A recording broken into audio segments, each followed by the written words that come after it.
اعوذ باللہ من الشیطان الرجیم بسم اللہ الرحمن الرحیم رب یسر ولا تعسر ساہل علینا یا رب العالمین اللہم صلی علی محمد وعلی محمد وعجل فرجہم۔ جدید فقہی مسائل کی گفتگو۔ جدید فقہی مسائل سے مراد کچھ ایسے مسائل ہیں کہ جو توضیح المسائل میں مشکل ہے کہ ذکر ہوئے ہوں، کیونکہ توضیح المسائل ایک ترتیب کے ساتھ شروع ہوتی ہے اور آخر تک ان کو ذکر کیا جاتا ہے۔ جدید فقہی مسائل ممکن ہے کچھ ایسے مسائل ہوں جو انسان کو بہت کم پیش آتے ہوں یا آج کل کے زمانے میں پیش آتے ہوں، مثلا کرونا کے مسائل ہیں، جہاز میں نماز پڑھنے کے بارے میں حکم ہے، مثلا ایسے مسائل ہیں کہ جو مجتہد سے پوچھا گیا اور جو کچھ انہوں نے فتویٰ دیا اس کو ایک کتابی صورت میں جمع کر کے پیش کیا گیا۔ آغا سیستانی کی جدید فقہی مسائل کی کتاب موجود ہے۔ آپ نے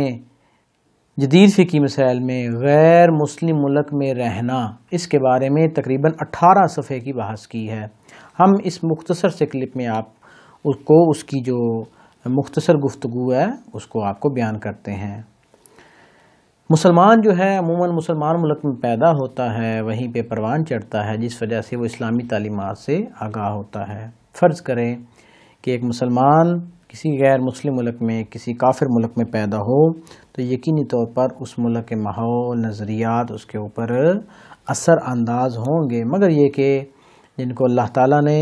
آلودگیوں سے پاک رکھا ہے اور انہیں ہدایت عطا کی ہے، وہ والدین اپنے بچوں کی تربیت اور تعلیم پر خصوصی توجہ رکھتے ہیں۔ یہی وجہ ہے کہ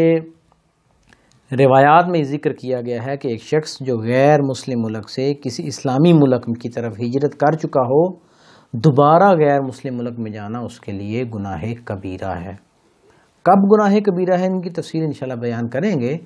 کتاب اصول کافی میں ہے، وسائل الشیعہ میں ہے کہ گناہ کبیرہ 7 ہیں۔ ان میں سے ایک یہ ہے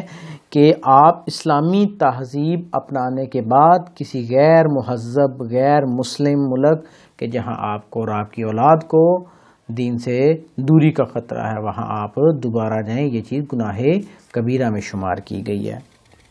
ان روایات کا مطلب یہ نہیں ہے کہ ہمیشہ کے لیے کسی موقع پہ بھی غیر مسلم ملک، امریکہ، یورپ یا مثلاً اس طرح کے جو ملک ہیں ان میں جانا حرام ہے، نہیں، بلکہ بعض ایسے مواقع ہیں جہاں پہ جانا آپ کے لیے بہتر ہے۔ مثلاً کوئی آدمی وہاں پہ جا کے تبلیغ کرنا چاہتا ہے تو ایک اچھا قدم ہے، ایک مستحسن امر ہے کہ وہاں جا کے لوگوں کو اسلام اور مذہب اہل بیت کی طرف راغب کرے۔ شرط یہ ہے کہ آپ کے بچوں کے اوپر وہاں کا غلط ماحول اثر انداز نہ ہو، یعنی مومنین کے لیے غیر اسلامی ملک میں سفر کرنا جائز ہے۔ شرط کیا ہے کہ فی الحال یا آئندہ، یعنی کہ فقط فی الحال یا آئندہ اس کے اور اس کے اہل خانہ کے دین کی گمراہی کا، دین سے دور ہٹ جانے کا خوف نہ ہو، نمبر 1۔ نمبر 2، اس کے یا اس کے اہل خانہ جو ہے شرعی فرائض سے کوتاہی نہ کریں،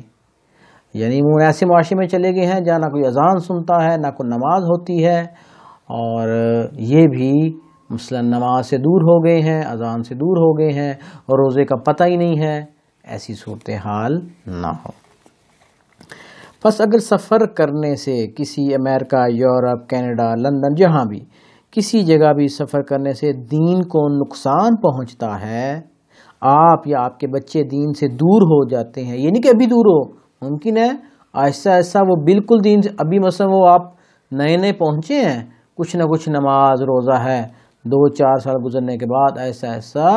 ماحول کا اثر ہوا، بچوں نے بالکل نماز پڑھنا چھوڑ دی، بالکل روزہ رکھنا چھوڑ دیا۔ کیوں؟ کیونکہ وہاں کے ماحول نے اثر کیا۔ قربانی نہیں ہے وہاں پہ، خمس نہیں دیتے مثلا وہاں پہ، روزہ کا تصور ہی نہیں ہے، کون اتنی بھوک برداشت کرے،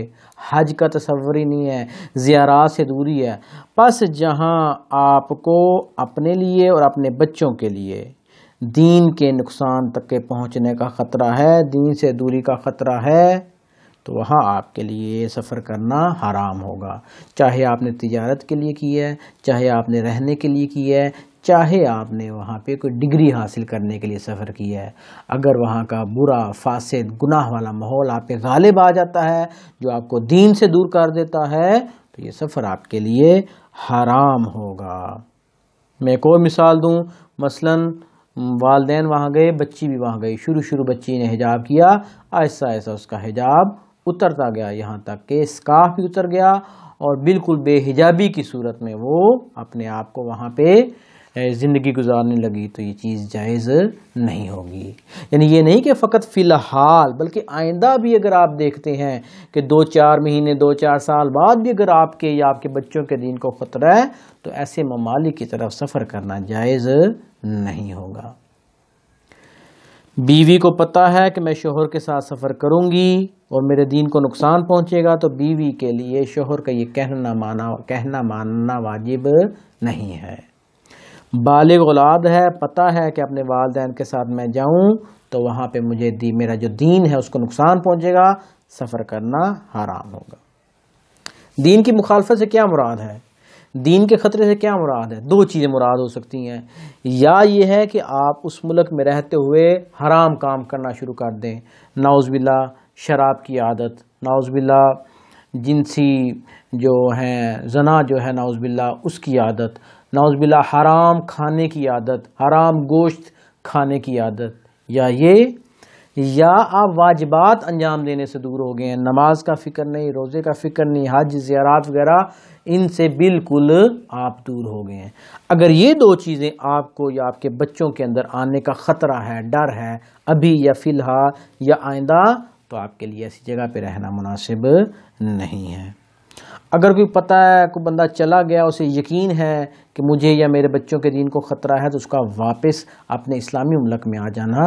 واجب ہے۔ بلکہ بعض اوقات جب آپ کا سفر حرام کا ہے تو حرام کا جو سفر ہوگا معصیت کا، اس میں نماز بھی آپ کی پوری ہوگی، نماز بھی پوری ہوگی۔ اگر حرام کا سفر ہو، ویسے سفر میں نماز قصر ہوتی ہے، لیکن جب حرام کا سفر ہو اس میں چونکہ معصیت کا سفر ہے اس میں نماز پوری ہوتی ہے۔ لیکن اب سوال یہ پیدا ہوتا ہے، اکثر لوگ وہاں پہ زندگی گزار رہے ہیں، وہاں پہ ہیں ماشاءاللہ حسینیہ بھی ہیں، مساجد بھی ہیں، یعنی جو لوگ جن کو یقین ہے کہ وہاں رہنے سے ان پر یا ان کے بچوں پہ اثر نہیں پڑے گا، بلکہ بچے دینی تعلیم بھی حاصل کرتے ہیں، وہاں کے قوانین پہ بھی عمل کرتے ہیں، ماشاءاللہ کافی لوگ ہیں ہم سے کانٹیکٹ میں ہیں، آن لائن بچوں کو قرآن پڑھواتے ہیں، ان کی تجوید ٹھیک کرواتے ہیں، ان کی کلاسیں آن لائن ہو رہی ہیں۔ تو ایسی صورتحال میں جہاں پہ بچے اپنے دین کے احکام سے آگاہ ہیں وہاں رہتے ہوئے بھی، تو وہاں ان کے رہنے میں کوئی حرج نہیں، کیونکہ سنیں اکثر بعض ممالک میں حسینیاں ہیں، مجالس ہوتی ہیں، جلوس نکلتے ہیں، اذان ہوتی ہے، باحجاب عورت ہے، حجاب پہ پابندی نہیں ہے، اور یقیناً یہ جو مذہب اہل بیت کے ماننے والے ہوں گے یہ حرام سے بھی بچیں گے، نعوذ باللہ شراب سے بھی بچیں گے، حرام گوشت سے بھی بچیں گے۔ لہٰذا جو لوگ وہاں رہ رہے ہیں اور اپنے بچوں کی باقاعدہ اسلام کے مطابق، مذہب اہل بیت کے مطابق تربیت بھی کر رہے ہیں، اور انہیں پتہ ہے کہ ہماری تربیت کا اثر ہے، باہر کے معاشرے کا اثر اتنا نہیں پڑے گا، لہٰذا دین کو نقصان نہیں پہنچے گا، نہ ہمیں نہ ہمارے بچوں کو، تو ایسی صورتحال میں وہاں رہنے میں کوئی حرج نہیں۔ انشاءاللہ امید ہے کہ بات کلیئر ہوگی کہ جہاں بچوں کو یا اپنے دین کو نقصان پہنچنے کا فی الحال یا آئندہ میں خطرہ ہے کہ وہ حرام کام کریں گے، واجبات چھوڑ دیں گے، تو ایسی جگہ پہ رہنا جائز نہیں۔ لیکن جہاں پہ یہ خطرہ نہیں ہے اور والدین بچوں کی صحیح تربیت کے بارے میں سوچ رہے ہیں اور سوچتے ہیں اور ان کو پڑھاتے ہیں، قرآن، تجوید کے حکام، نماز روزہ سب کچھ سکھاتے ہیں، اور وہاں رہتے ہوئے بھی بچے اپنے مذہب اہل بیت پر قائم ہیں، تو پھر رہنے میں کوئی حرج نہیں۔ وصلی اللہ علی محمد وآلہ اجمعین۔